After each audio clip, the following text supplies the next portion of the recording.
It is said that certain precious stones are lucky, but Mr. Body was not superstitious.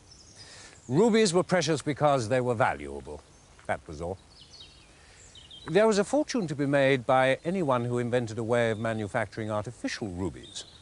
And when one of the guests found such a way, then surely it must lead to wealth and happiness.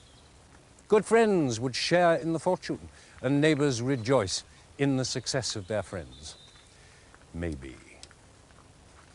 But maybe rubies are not so lucky, because good luck seemed to desert Arlington Hall just as surely as it deserted poor Mr. Body himself.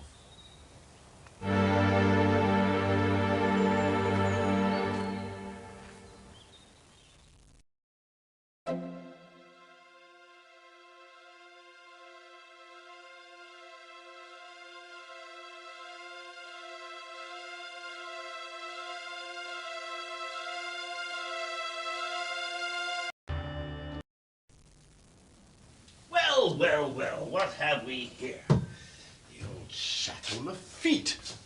You ever tried this one, Green? Look, Body, you promised me 10% of the sales of those rubies. You can't back out of it now. 10%? I don't recall any 10%. Don't treat me like one of your yokels, Body. Without me, you never would have patented that formula. And who found a solicitor that was even more crooked than the patent? If it hadn't been for me, even Plum would have seen what was going on, and he'd own the patent now, not you. So, don't get too clever with me, eh? And what would you do if I did get clever, eh, Mr. Green? Go to the police, who would surely lock you up, or go to Plum, who would then call the police. Or perhaps you might consider a more extreme solution. You won't double-cross me, Body. You wait and see.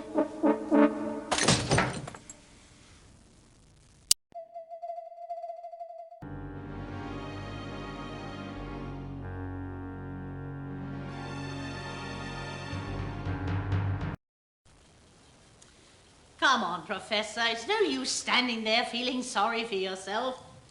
I can't believe he trampled all over me like that. Well, what are you going to do about it?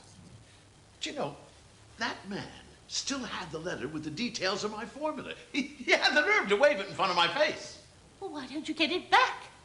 That way you could prove that the formula was yours. He's got it locked away in the study. Oh, come on, Professor. What are you, a man or a mouse? Well, what am I going to do? I don't care what you do. Brain him if he won't listen. And if you don't, I probably will.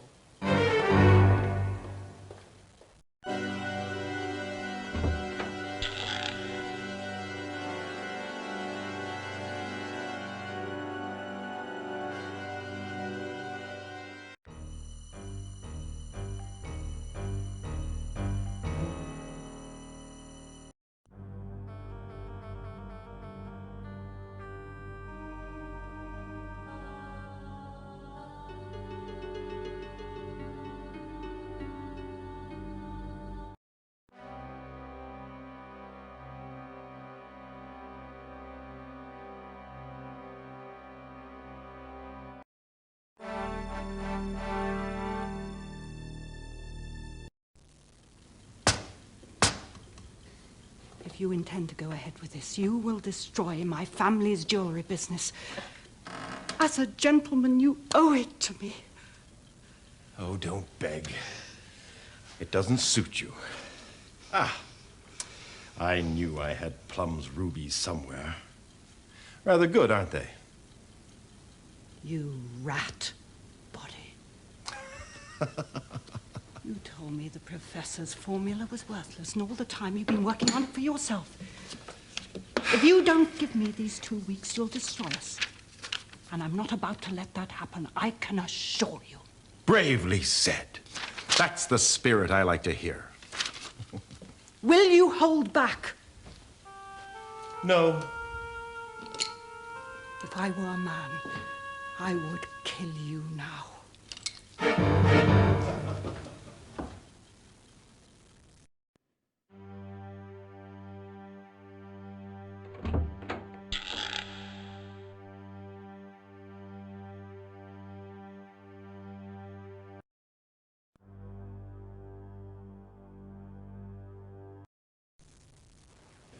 Remember what I said, Green? I just want to make sure that Mrs. Peacock comes out of this in one piece. If she goes broke because of something Body does, I'm sorry, I can't help. On the contrary, my dear chap. I believe that you can help. Didn't you help Mr. Body find Reynolds, his solicitor? And I know that Reynolds is a crook. What's that got to do with me? I'll tell you exactly what it's got to do with you.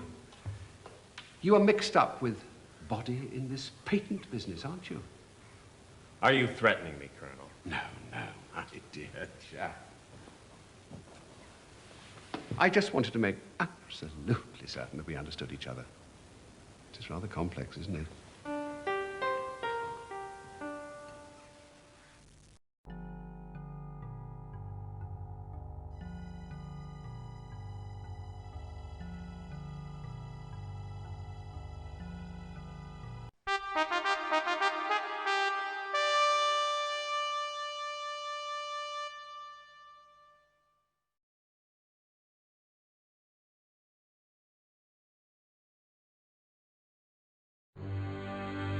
No doubt about it, Body could be a very nasty piece of work.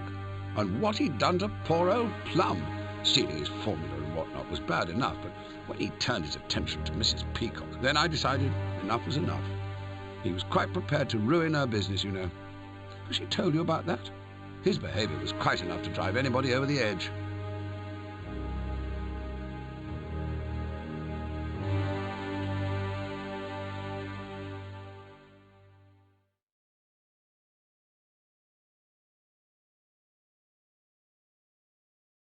Look here, I know there are some candlesticks in the dining room, but unless somebody actually started pouring gravy from them, I wouldn't notice them. Well, it's not the kind of thing that registers with me, I'm afraid. I mean the candlesticks, not the gravy. Body's revolver. Yes, I took it from Miss Scarlett earlier today. I found her in the ballroom, waving it about. She was quite clearly distressed. I managed to get it from her and took her off to calm her down. Now, I did leave the gun behind, intending to go back for it when I dealt with Miss Scarlett. However, what with one thing and another...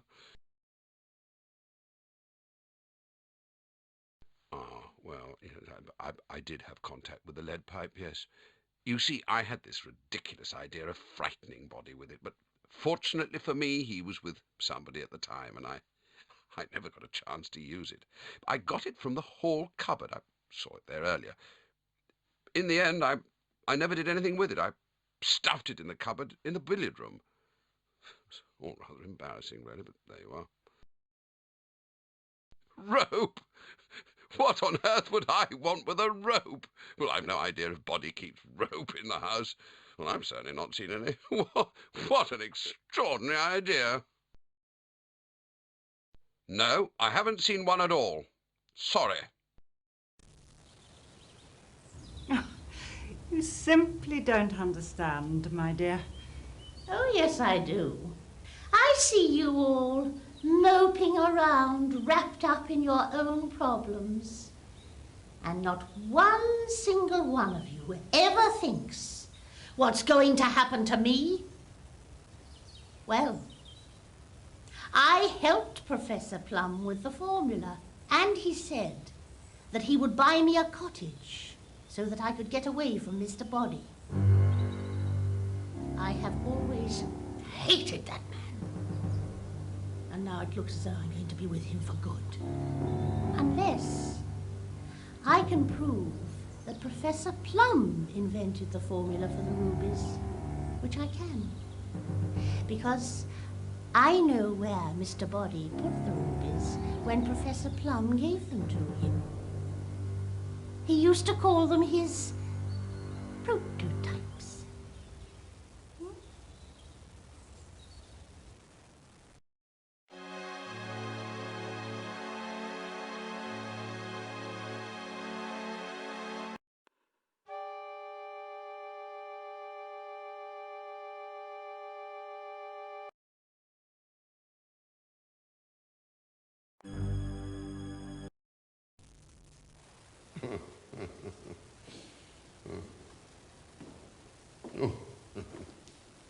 You know what? Oh. What on earth are you doing wandering around with that? That's Body's gun, isn't it? Yes, I took it from the study. Oh, well, guns don't solve problems, believe me, I should know. I was desperate. I had to do something. If Uncle Body had released some of my trust money, we wouldn't be in all this trouble now. You and Mr. Green? Jonathan said he could go to jail if Uncle Body went ahead with marketing his rubies. And Professor Plum kicked up a row with the police. He couldn't survive in jail, Colonel. I just know he couldn't. No. You may be right, my dear, but this is no way to do things. Body is a very dangerous man. Now. No!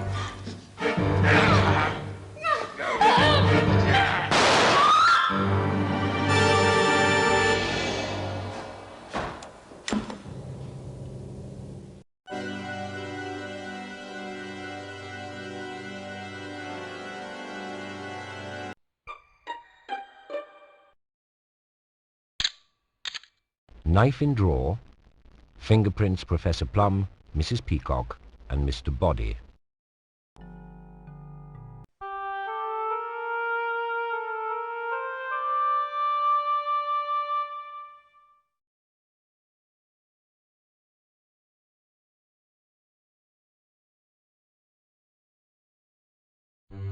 I'm ashamed to say that I actually pleaded with Body. I asked him to hold back the marketing of the rubies for just a few weeks. He refused point blank. I admit that at that point I did threaten to kill him, but of course he laughed at me. There are others here whose involvement may, however, be worth a closer investigation. I never trusted Mr. Green, and I'm convinced he was up to something rather peculiar when I saw him in the ballroom. Skulking is the word I would use. There was something on top of the piano. I couldn't tell you what it was, but Mr. Green seemed to think it was very important. All I can say is he looked absolutely horrified when he realized I'd been watching him.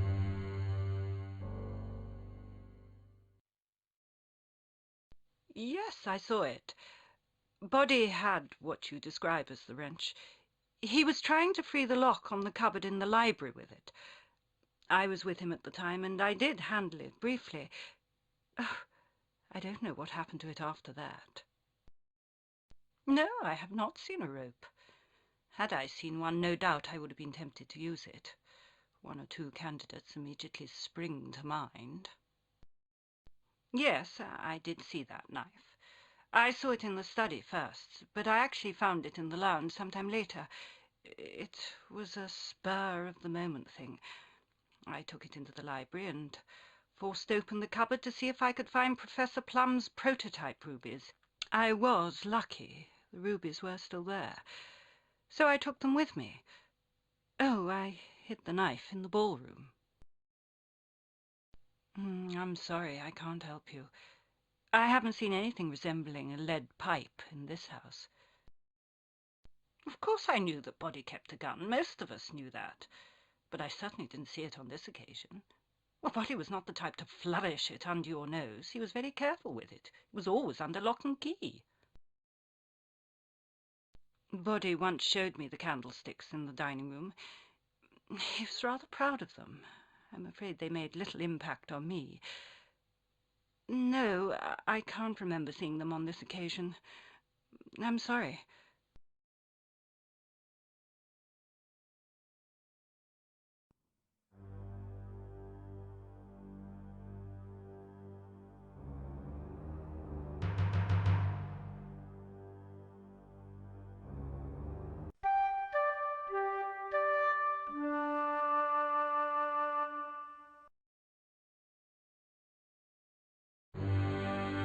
I have had to defend Mr. Body's actions so many times, but he is gone now, and there is no use pretending any more. I hated that man. The only hope I ever had of getting away from him disappeared when he stole Professor Plum's formula for the rubies. And when I saw the way he was treating Mrs. Peacock, I told the professor that it was time that somebody did something. I was in the dining room collecting the silver for cleaning.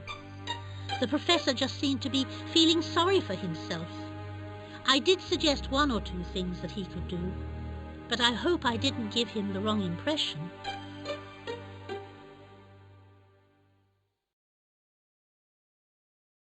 I went into the library, and there was this great dirty wrench lying on the bookcase. I couldn't believe that anybody could be so careless. It could have scratched that bookcase, and it's a very old one. I put the wrench back in the cupboard in the hall. Yes, and there's nothing odd about having rope around the place. I have some in the kitchen cupboard. In fact, when I asked Mr. Green to bring me some string to tie up the rubbish I was throwing out, he got me the rope instead. I think it's still in the dining room. I haven't seen any knife, unless you count the ones in the kitchen. They're the only ones I see regularly, although I don't suppose you mean them. Yes, I saw the lead pipe, but I don't think it's my place to go around naming names. All I will say is that I saw it with a gentleman going towards the billiard room. I know where Mr. Body keeps that gun, but I can't remember seeing him with it for ages now. He'd go for weeks without using it, and then he'd use it for 2 or 3 days at a stretch. Target practice, he used to call it. No, he hasn't used it recently, at least not that I know of. Yes, of course I've seen the candlesticks. I see them every day. I had them down to give them a good polish earlier on. Professor Plum was in the dining room at the time, so I got him to carry one of them into the kitchen for me. I put them in the cupboard until I was ready. I'll try to remember everything I've told you. I did suggest that the professor should take some positive action. It was no good just moaning, but I don't know whether he did or not. If I think of anything else, I'll let you know. I'm sorry, but that was the wrong answer. And you're the last person left in the game. Do you want to leave the game, or do you want to know what happened?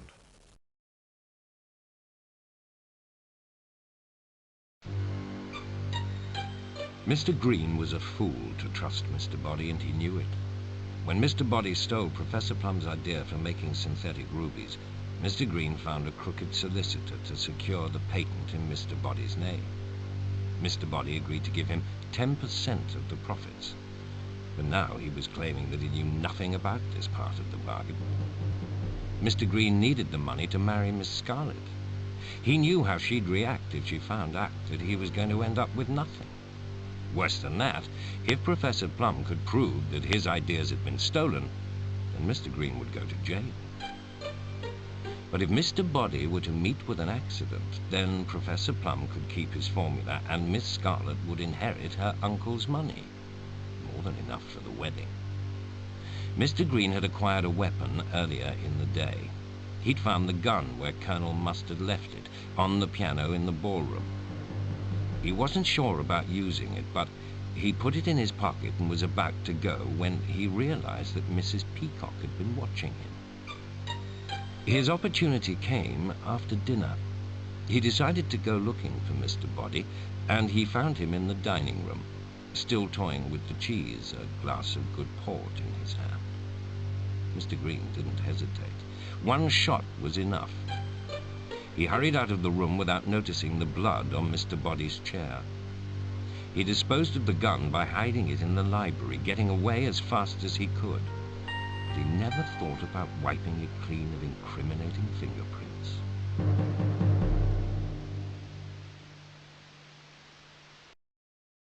And there you have it. That's how Mr. Body met his fate. Why not come back again and see if you can solve the next murder at Arlington Hall?